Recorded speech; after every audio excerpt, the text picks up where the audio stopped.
Hello everyone, welcome back to Roshni Ka Daman. I hope you all are doing well.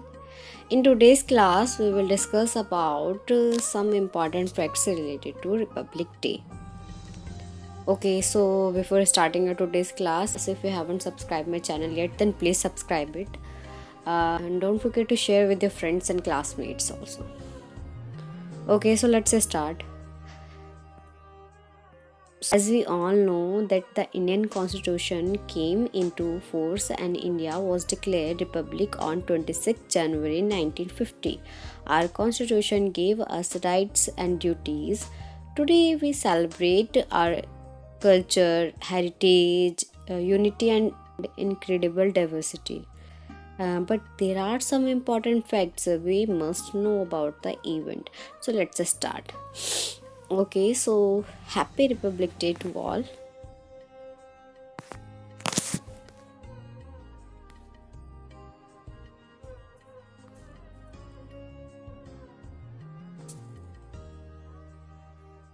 India is celebrating its 73rd Republic Day on 26 January 2022.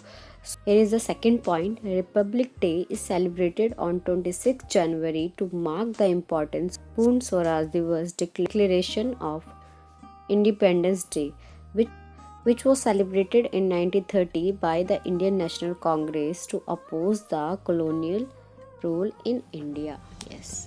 आप सभी को पता है 26 जनवरी को कांग्रेस द्वारा स्वतंत्रता दिवस मनाया जाता था। 26 जनवरी को 1930 को पूर्ण स्वराज दिवस मनाया गया था कांग्रेस द्वारा। इसीलिए इस दिन हमारा संविधान लागू किया गया था। ये जो डेट है 26 जनवरी 1930, ये बहुत एक इम्पॉर्टेंट डेट है। इस डेट में क्या हुआ था students?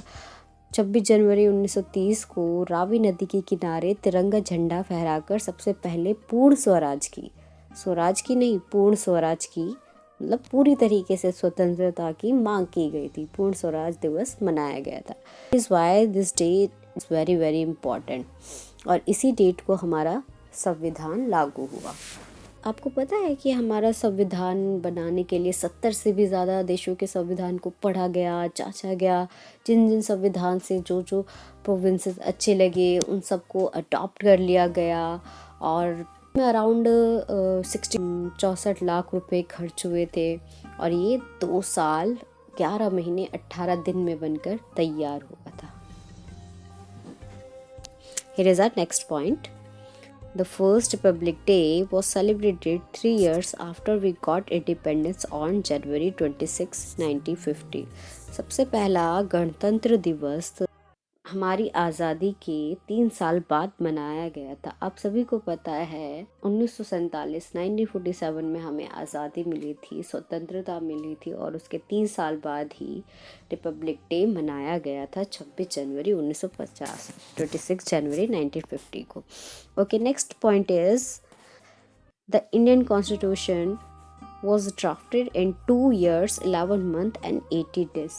Yes, this is very important.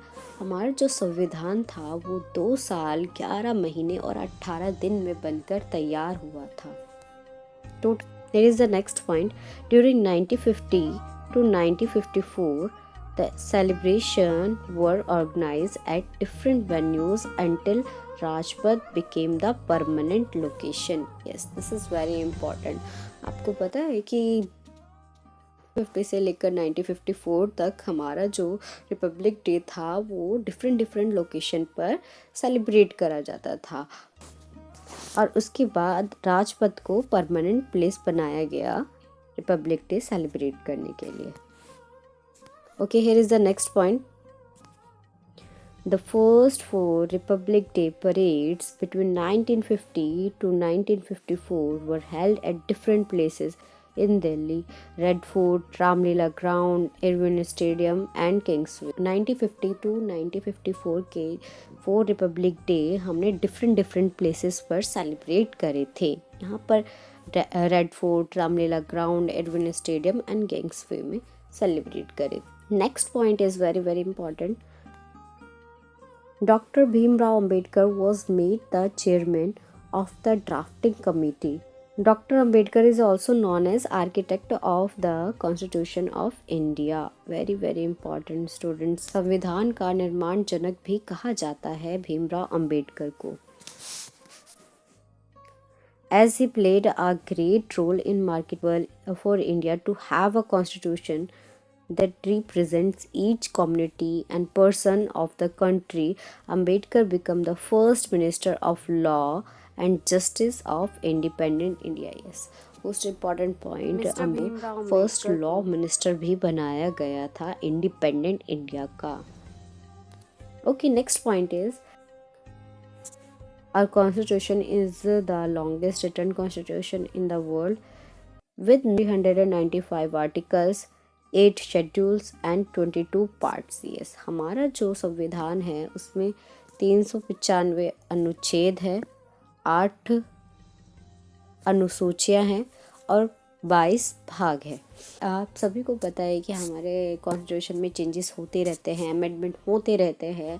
Present हमारे कॉन्स्टिट्यूशन में 470 articles, 12 schedules and 25 parts and 104 amendments हैं हमारे अभी प्रेजेंट कॉन्स्टिट्यूशन में.